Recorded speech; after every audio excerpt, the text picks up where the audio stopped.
Hello and welcome to Carnivorist Chats. My name is James, your host. I started this podcast to help other folks share their own healing stories and to interview thought leaders and experts in the carnivore, keto, and low oxalate space. Before we begin, I'd like to give a shout out to Equip Foods and the Carnivore Bar. As an affiliate, you can use the link in the show notes to get a discount on their products when you check out using the code Carnivorist.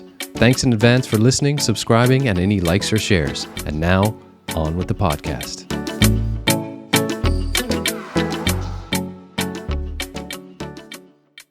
Hi, everyone, and welcome to Carnivorist Chats. It's James, your host. I always say this, folks, but I am super excited to be graced with the presence of Mark Ritz from Carnivore Snax today. Mark, welcome to Carnivorist Chats, my friend. Hey, man, super pumped to be on the show. I really want to thank you for taking the time out to chat with me today, Mark. It's a real honor because I'm a huge fan of everything that you guys have been putting out, especially since I've been around almost since the beginning.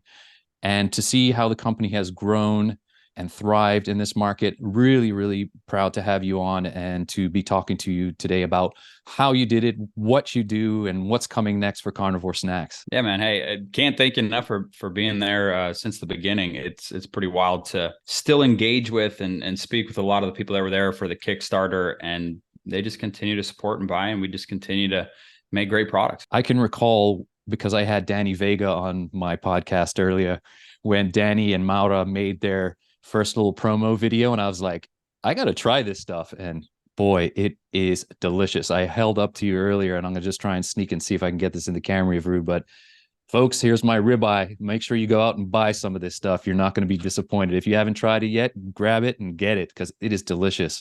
Mark, let's dive right into it, if you don't mind, sir. Let's talk about the why of Carnivore Snax. How did it come about, the concept, the idea? I know Sylwia, who's unable to be joining us today, it really started with her desire to find a snack that was clean because of the health issues she was having. Am I correct? Yep. She kind of started off as like a biohacker, kind of in that biohacking space, really just trying to optimize her health to cure some underlying, ailing issues. And a lot of it was a focus on diet. And she shifted into veganism for a while, and it just straight up didn't work. She deteriorated more. And as a biohacker does, they try new things. And she found the carnivore diet, and she hammered it out for nearly 3 years because it just worked so well. And she was strict carnivore for almost 3 years. Like, we're talking meat, salt, water. And it really changed her life. And one of the struggles she had while doing it was that it was just the snacking that was missing. And she would commute long ways to work. I think she was like almost a 2-hour drive. At that point, she was in California. And so she really wanted to figure out something that she could make or buy, and obviously learned there was nothing out there to buy. And so she started playing around with some stuff in her aunt's facility where she had some equipment, and landed on Carnivore Snax. If I can take a second, the listeners obviously know my journey pretty intimately because I share a bunch of things with folks as we begin to talk. But, Sylvia's and my journey are very similar, I can tell you, in terms of what happened. Being a vegan and having such severe gut dysbiosis towards the end, where I was really reacting to every food. When I decided that I had to add animal foods back into my diet, and I mentioned to you that I saw such a profound change with just doing that simple thing, I was looking for something very clean, a couple of ingredients that I could snack on being a carnivore, which led me to you guys through the Danny Vega video back in the day, and was so pleased that someone had put this out in the market because, like her, I was reacting to everything. I know she had problems with pepper and onion, and to this day, I mean, I can still have some effects with stuff that has spices. If I eat some jerky, for example, that has different stuff in it, but I'm so pleased that you guys did this for the community in the way you did. Yeah, that's exactly why she did it, is because she reacted to some things that, that might not even get a negative reputation in the ingredient conscious market.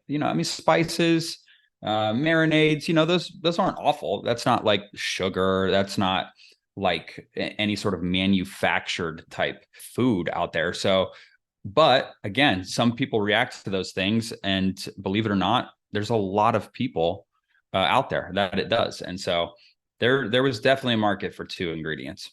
And while we're on the subject of the 2 ingredients, let's talk about what those ingredients are and where they're from. I know you guys in the beginning really partnered with White Oak Pastures because of scalability and the size of their operation. And the other one is Redmond's Real Salt. Talk about how you guys got involved with them, if you wouldn't mind. For sure.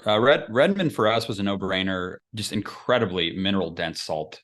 Such an important mineral to consume daily. And with a lot of options out there, Redmond has just really made noise in the carnivore space and in the cleanliness space is what I like to call it. So that was an easy decision. Now, when Sylwia reached out to me and we ultimately ended up partnering up on this business, we really wanted to be a representation for meat during a time when it's being wrongfully vilified.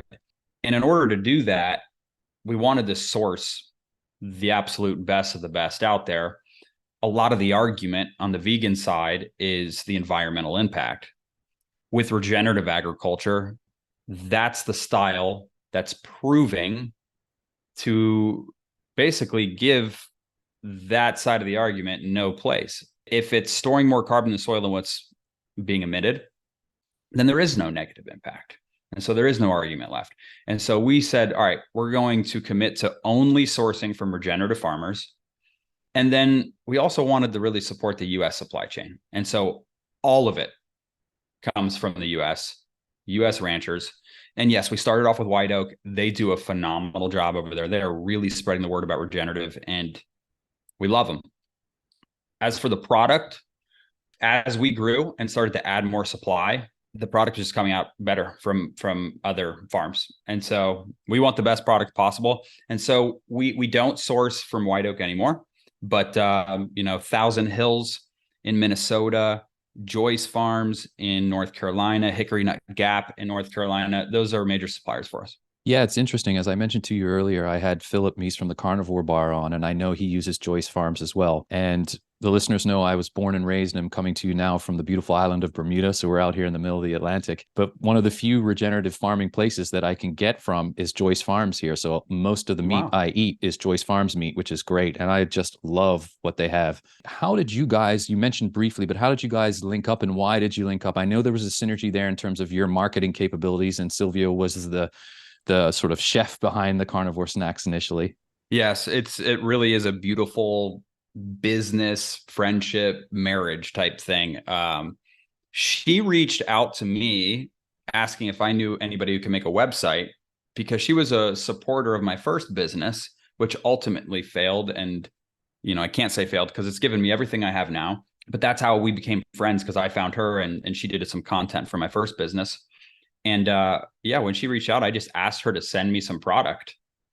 And she did. She sent some. And when I tried it, I was like, this is going to be it. Like, this is going to be game changing. I would love to build this business for you if you can just continue to make a great product. And obviously, we've built this together. I didn't build it by myself by any means. That's how we connected. We even did some podcasts together where I had a podcast called the No Diet Podcast. And I got into this meat series when I became super passionate about meat because of how wrongfully vilified it is. And she ended up co-hosting like 4 or 5 different episodes. We interviewed the guys from North Star Bison. And today, as I'm talking to you, about 45 minutes ago, we just launched a bison product. And so that comes from North Star Bison. And it was cool. We got to kind of create these relationships in the space, her and I. And then ultimately, a couple of years later, here we are, buying a bunch of meat from them. So really interesting that you just said you literally just launched that bison product, because I was going to ask you about that. Just before we got on today, I was like, let me just go through the SKUs on Carnivore Snax. And I saw the bison thing there. I'm like, hey, that looks new. I didn't even see that at KetoCon. That's pretty cool, man. How did that come about? Yeah, I mean, mainly it was our customers. They were really wanting a bison product.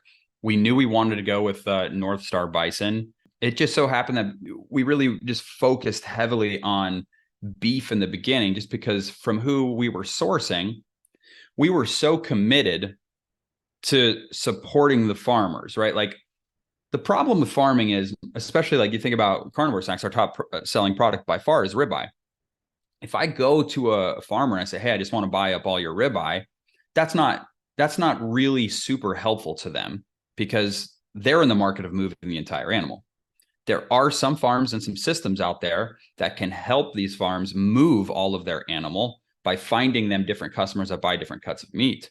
And I really believe in that model more than I ever have. But we were so focused on launching new beef products so that when we come to them, we were the most appealing customer possible. And we could buy 7, 8, 9 different cuts at one time in one purchase order. And ultimately that would benefit them the most. So that's what kind of took so long to move into the wild game or game space. But there is a ton of stuff in the pipeline when we're talking about exotic animals and game meats. Can I ask about one that's one of my favorites? Elk, maybe at some point? It's funny you ask. We've tested it. Yeah. We haven't been able to land on a recipe that we're comfortable with. It's just it's such a lean meat. It is. That it's coming out with our recipe. It's coming out more dry than we'd like. So we have some ideas to fix that. We just got to make sure that from whom we source from, their processor will be willing to mix some stuff together. Mark, let's go back if we can a second, and then we'll come back to some of the new product offerings towards the end. I'd really like you to talk to the listeners about some of the issues when you guys first started out in the R&D phase and things that you ran into that were challenges for you guys that you had to overcome. Because when I was at KetoCon, I listened to Sylwia talk on the entrepreneurial panel with Philip as well. And it was such a great conversation, especially for those that are starting out their own business and not realizing the magnitude of sometimes what they're facing and how you have to pivot sometimes when you get into things. So I know one of the things that you struggled early on with was the co-packing side, but yeah, please let us know what you did and how you accomplished it. Well, I mean, I'm glad you bring up the co-packing stuff because when we first started the business, we launched a Kickstarter before we even had a product. We were full-fledged planned on having a co-packer. And there were some things that happened behind the scenes that were just red flags for us. You know, a lot of these co-packers just couldn't emulate what she created. And that was about 4 or 5 months of nothing but just test product being sent back to us that fell very short. And half of that could be blamed on us not willing to really give out the exact recipe, but to give out a wrong recipe and see if they could actually emulate the wrong recipe. And they couldn't even do that. So ultimately we just said, I just told Sylvia, I was like, we're going to do this ourselves. Like what you're doing by yourself right now, I can figure out how to build a team for you and we can do it. Now, obviously that didn't come without challenges.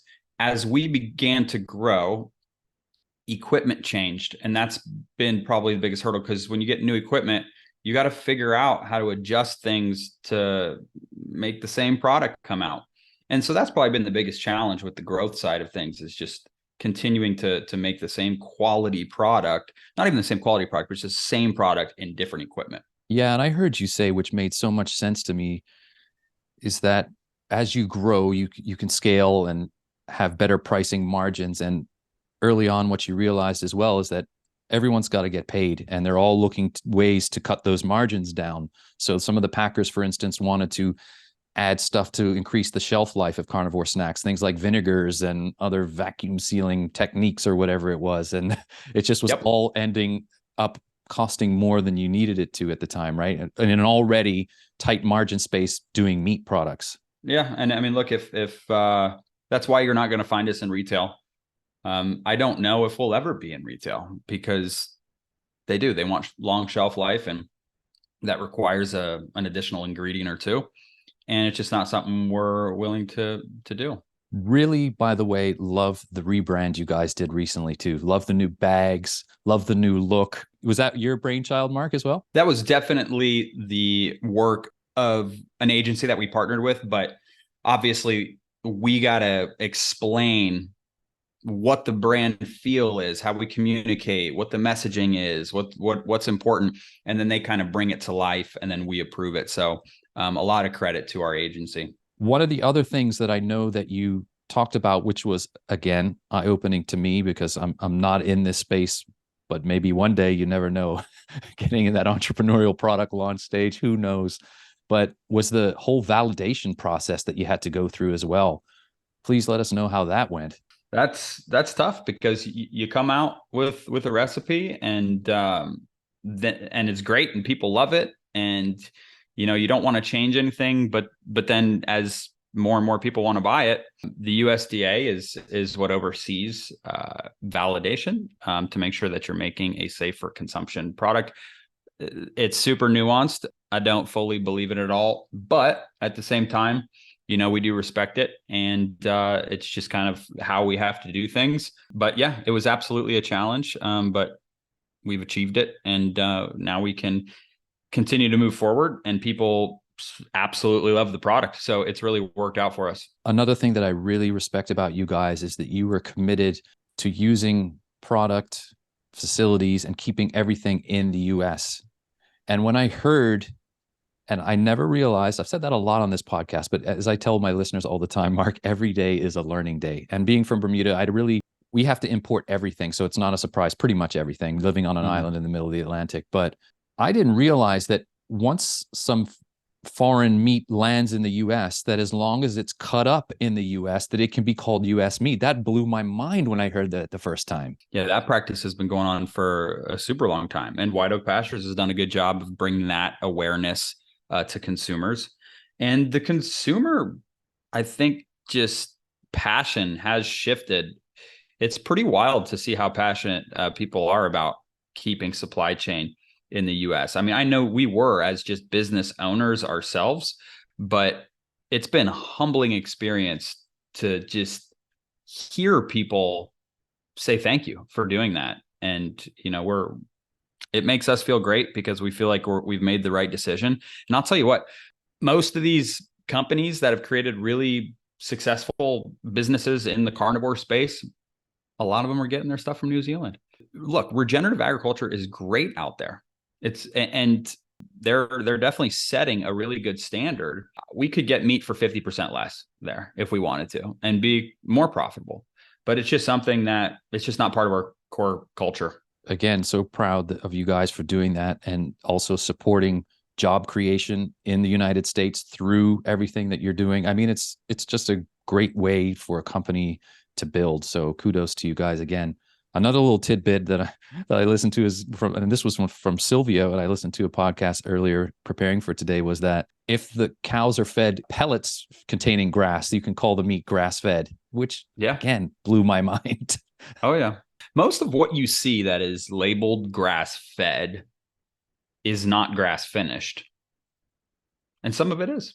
And it was pretty crazy. We didn't expect this ever in the time of running the company. We were getting a lot of requests for a grain finished ribeye product. And we were a little bit stubborn to saying no to that for a while, maybe a year and a half or so. And as we got more requests come in, we started to do a little bit more research and started to talk to some farmers and some just people that are really well known in the regenerative space and say, hey, is regenerative possible? Can grain be, a part of a regenerative system?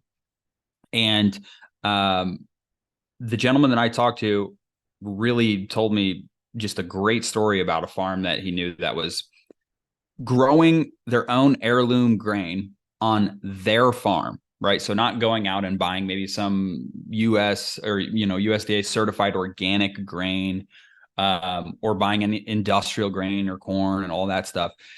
They're growing it heirloom on their farm where they're raising their own cattle. And so where we get our grain finished, that's how it is. And that's a really good feeling to know that it's part of their own regenerative system on their own land that they're regenerating. And so that's how we made our decision to say we feel comfortable enough to launch a grain finished product. And the reason why people were requesting is because grain finished is different. It's got different marbling, sometimes more marbling, and the flavor can absolutely be different. And if somebody prefers that and we can prove that it can be part of a regenerative system, then we weren't going to ignore it. Super interesting, Mark, because in my conversation with Philip, and you know the nuances of his design of his product, he went initially with grain fed and then moved away from grain, now back to just strictly grass because of how his product in the production stage goes for the pemmican style product doesn't really work for him. And again, I was going to ask you guys, have you noticed any nuances that you had to add in creating a grain finished product like the ribeye that you have? Not really. I mean, we ran it against our recipe and it came out pretty damn good. So it's worked out really well for us.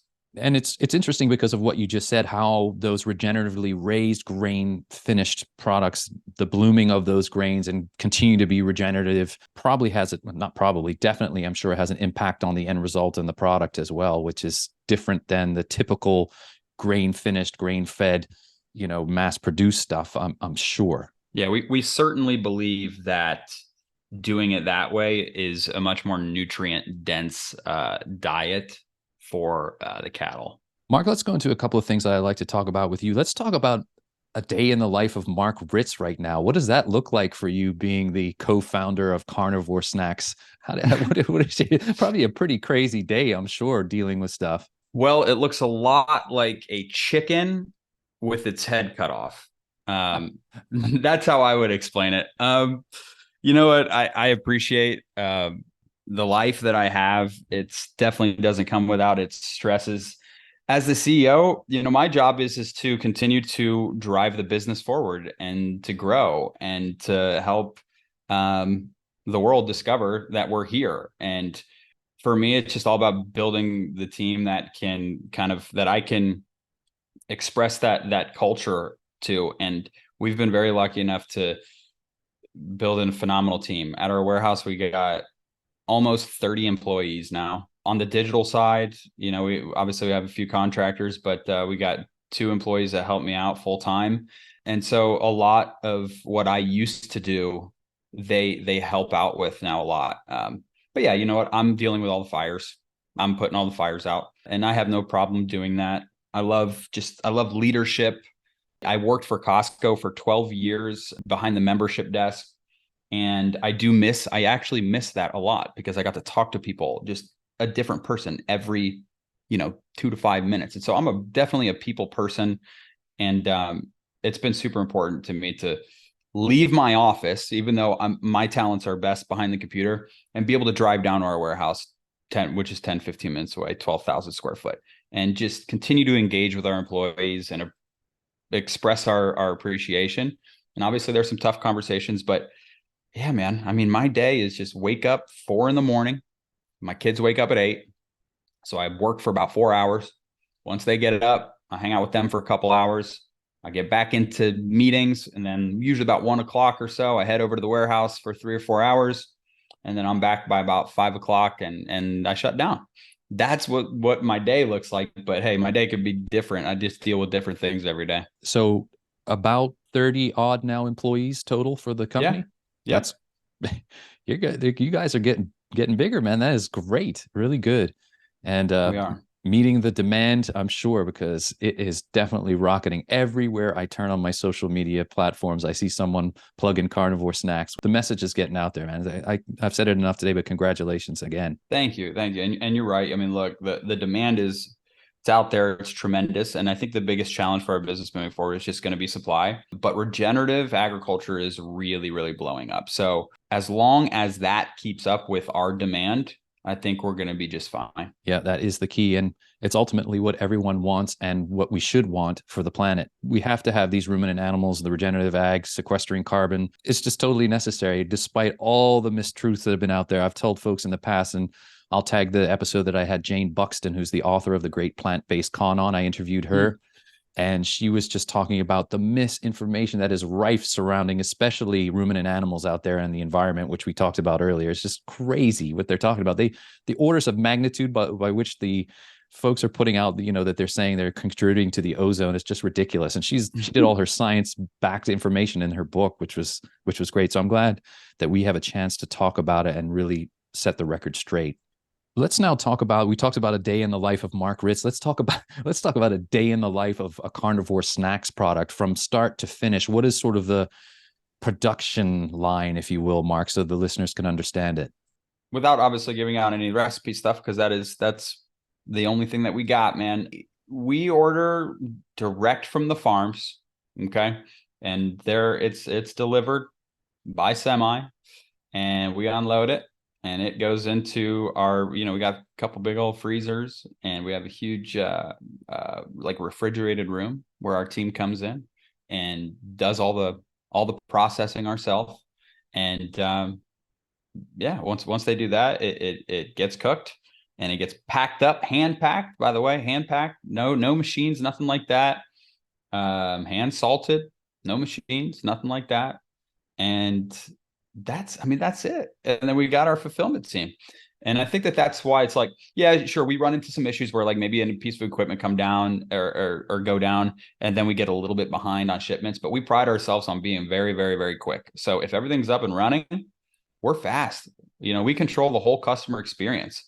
So if there's ever an issue with someone's purchase, our customer support staff's phenomenal, and we can fix it really easily, because the person who is communicating is right there next to the product. So, I mean, it's really not a complicated process. It's not a process that many people or manufacturers are willing to do, because, it takes a lot more time than traditional jerky. And I think that's just a big reason why we haven't seen a product like this out in the market. So again, we stay true to what we do to make sure the product continues to come out. Like that meat pastry that Danny Vega came up with, by the way. It's all over our trade show materials. It's all over our website. All the credit to him. And that is a really good way to describe like our ribeye and some of our cuts that have more fat. It really is more like a meat pastry. It's not so much like a meat chip. It's not like a jerky. It's really hard to explain to people until they've tried it. But meat pastry that's a really good explanation. It definitely is. And once you get some of the fattier cuts like the ribeye and the brisket, it just melts in your mouth. It's no other way to describe it. It literally starts melting in your mouth. And what I love about it too is that, as you and Sylvia often talk about, is that if you're in the keto space, if you're in the paleo space, you can use it as a dipping, especially with your sliders, as a dipping tool. It's so versatile with the recipes, and there's so many other folks out there that are so much better chefs than me that are using. I just eat them straight. I can hardly, once a bag's open, it's done, man. It's gone. Oh yeah. Oh yeah. It's easy to go through. And I always like to kind of, I don't know, I can never really explain the story fully. But I think it was Nina how do you say her last name? Teicholz? Teicholz. Teicholz. Thank you. She really, through her book, she goes into kind of like the end of fat, and it has to do with one of the presidents. Maybe it was like FDR or something. He had a heart attack. And once he had a heart attack, some big name doctor tried to blame it on saturated fat.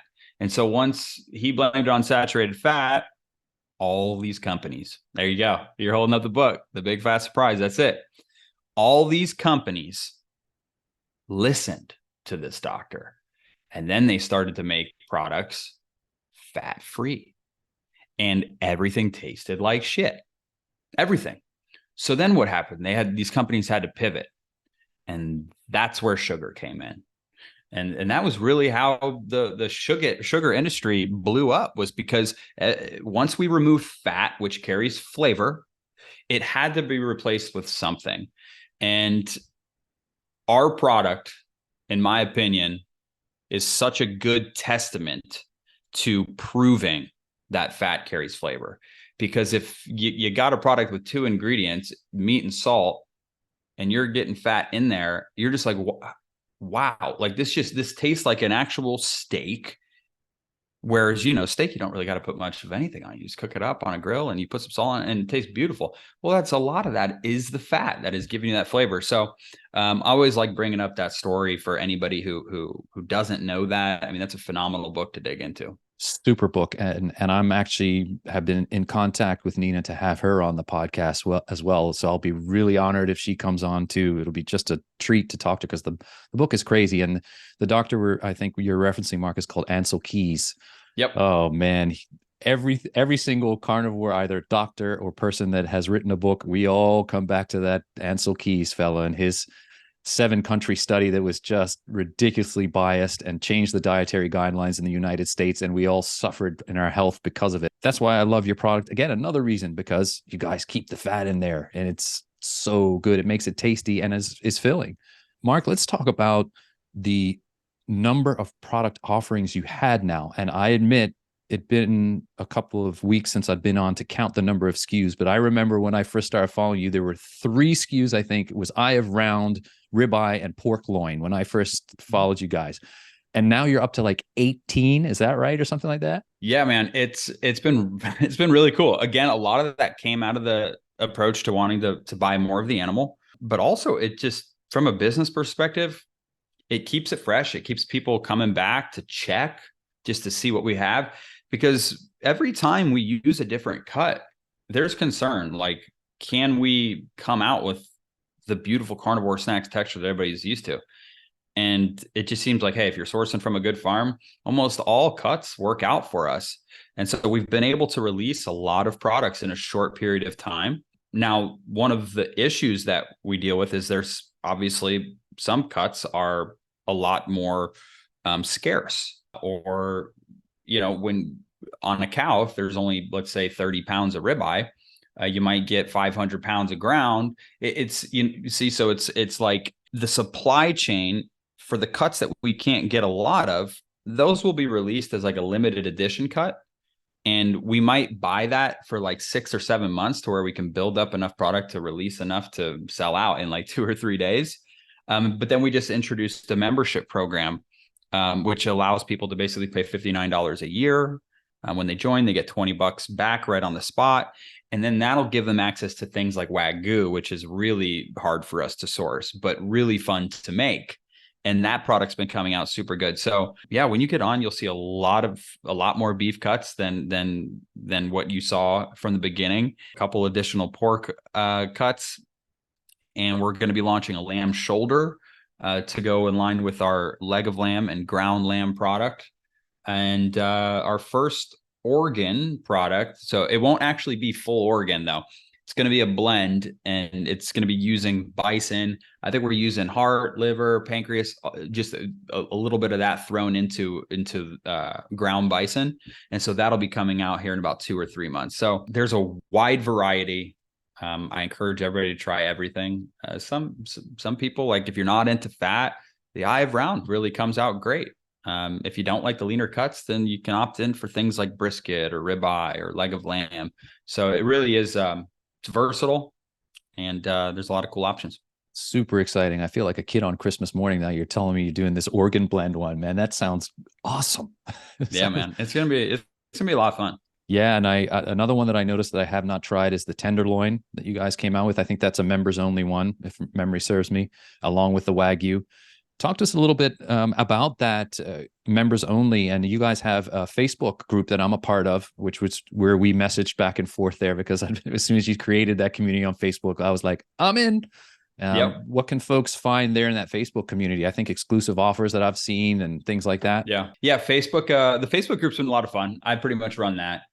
We've got about 3,000 or so people in it, but I like to give a lot of value to the people that are in that group, because it's a pretty engaging group. So what I'll do is like, we don't have like an official product for some of the fat and crumbs, because a lot of times when we're bagging up product and stuff, things can fall apart, and we don't like to throw that into the bottom of the bag to give any sort of poor experience. But there's a lot of people that want just the fat or just and crumbs. And so as we started to build that up, not just a business decision to be able to not have waste, but because there are people that kind of want, it's like a meat NOLA. But people are like, you ever think about doing that? Again, a lot of this stuff comes from the people in the Facebook group, these ideas. We create products off of their ideas. And so what we did is we threw some bags together, and we only posted it to the Facebook group, and a lot of people buy. And so that's kind of how I've been treating the Facebook group, is pretty exclusive, and to get feedback. And so, yeah, I encourage people to get into that group. And then in terms of the membership, not a lot of people like to subscribe and save. Although the best way to save on Carnivore Snax, because we know it is a premium product, is to have a subscription and a membership, because the membership actually gives you 5% cash back on all your purchases. So if, I'm sure everybody has a Costco membership here. It's really kind of like an executive membership. You get 2% cash back there on everything you buy. And what it does is it gets kind of added to your like customer portal on the website. And then at any point in time, you can basically click redeem and it will give you the gift card with everything that's been racked up. It's also our way to reward people that were already spending a lot of money with us. And then the limited edition cuts that are really hard for us to source, giving them a home in that membership is another way of saying kind of thank you for committing and being a member with us. Although it is my ultimate goal to always find as much supply as I can to make it accessible to everybody. For example, the bison sliders are only available for today and tomorrow to non-members. Then they'll move into the membership. And as soon as I can secure more supply, I'm going to slide that out so that everybody can continue to buy it. Folks, go join the Facebook community. It's a lot of fun. I remember when I first joined and Mark was in there asking a bunch of questions, and he's absolutely right. There's some great feedback, especially people describing the flavors and what they like. And it's really a fun group to be a part of. One thing that I wanted to touch on during the production phase, the amount of meat it takes to get the end product. And I heard you guys say before, it's like 5 pounds of meat gives 2 pounds of product once it's done. Is that correct? Yeah, it's pretty close. We're at on average on the beef side, it's about a pound of raw. So it makes our yield calculations pretty simple. But yeah, like, for example, with ribeye, you're getting about a pound of ribeye, raw ribeye in one of our 5-ounce bags. So yeah, I mean, that's pretty close to that ratio. It's like 5 to 2 or so. But some of the leaner cuts like chicken, you're getting 1.5 pounds of raw chicken in one bag. That's great, man. It really is great. And people will say, oh, well, I'm not sure. I see the price, but you don't realize how much nutrition you are getting packed into one bag of Carnivore Snax. It totally is. It really is. When I started to really do that, and again, thanks to Danny and Mauro, when I heard your initial podcast you guys did with him back in 2020, I think it was, and I was listening, so I was like, wow, yeah, that's true. Last question I have for you, Mark, on that point is, Danny asked you a question at the time in terms of the macros on the product. I know you said it's about 24 grams-ish of protein in the ribeye product. Did you guys ever do any more testing on that stuff? We do testing biannually because it's so variable. It really is. It's frustrating because I want it to be as accurate as possible, which is why we run tests biannually, and those tests are expensive. And some, a lot too, it depends on the supplier, because how cattle, the climate, right? So, how lush grass is, like how nutrient grass is, it impacts the product. So customers will notice that sometimes they'll get a bag and they'll be like, well, wait a second, I thought I was getting, X amount of protein. Now it's like 3 grams less or 2 grams less. And I just encourage you guys to understand that we're constantly updating based on the supply that we're using. So, and then another question that is often asked of us is, well, how much of the nutrients do you lose during the dehydration process? And believe it or not, through testing, it's only 4%. So it's really, there's nothing you got to worry about in terms of feeling like you're being shorted on nutrients from meat. Like, it's really not much of a loss at all. So that's all I can really comment on in terms of the macros is they do change a little bit just because we are constantly testing our new suppliers and stuff. Mark, last question I have for you. Again, having talked about the new product offerings coming out for Carnivore Snax, what is Mark Ritz going to be looking forward to for the future for himself and also for the company Carnivore Snax? What's coming down the pipeline the next 5 years for you, Mark? Any visions, any scope for yourself and the company? Yeah, I mean, the scope for us is to, number one, obviously to continue to make sure the product is coming out perfect. That's like our main focus. But number two, it's being a contributor and being a voice for meat and making it louder. And in order to do that, It's all about getting in touch with the right people. It's about it's not just about running the ins and outs of the business, at least for me. It's about how do we share regenerative agriculture? How do we impact regenerative agriculture more? And we feel like we're doing a great job of that right now, just by our buying behaviors. So the more we grow, the more we impact the change. And like that's really ultimately the vision. We want suppliers to come to us. We want it to be that easy. And we do. We have a lot of people come to us, but then it's all about vetting it. So yeah, that's the vision, is to definitely just kind of be a voice for meat and make it louder. But we also want, like Joe Rogan's been a huge, huge supporter of Carnivore Snax. So a lot of gratitude towards him. It's really getting it like in the hands of people like that, who really have a lot of scale with their voice. And that's a huge focus for us right now, because it would be cool, man. It'd be cool to be in like the UFC and just people recognize the logo more, because I think ultimately that's what's going to provide the impact. And folks, I said it before and I'll say it again. Say yes to meat. Love the slogan. If I was voting, I'd be voting Carnivore Snax all the way. I'm so pleased to have you on today, Mark, to talk about this, because I love you guys. I love your product. Folks, if you have not tried it and you're watching this podcast, please go out and get some and try it. You will not be disappointed. And not only are they just good folks, they stand for good things like regenerative ag and keeping jobs in the United States and keeping it in-house. And what more can I say? Mark, where can folks besides the Facebook group find you guys online? Yeah, I mean, carnivoresnax.com is the website. We do have a mobile app as well that you can search for in your app store. It's a pretty easy shopping experience there. On social media, it's just carnivore.snax. Sylwia, I think, is Syl.Tabor. I'm ritzfit _ I think. Where else? I think we're going to get into some Twitter stuff. Twitter, we found that there's a really, really good audience for people who are passionate about meat on Twitter.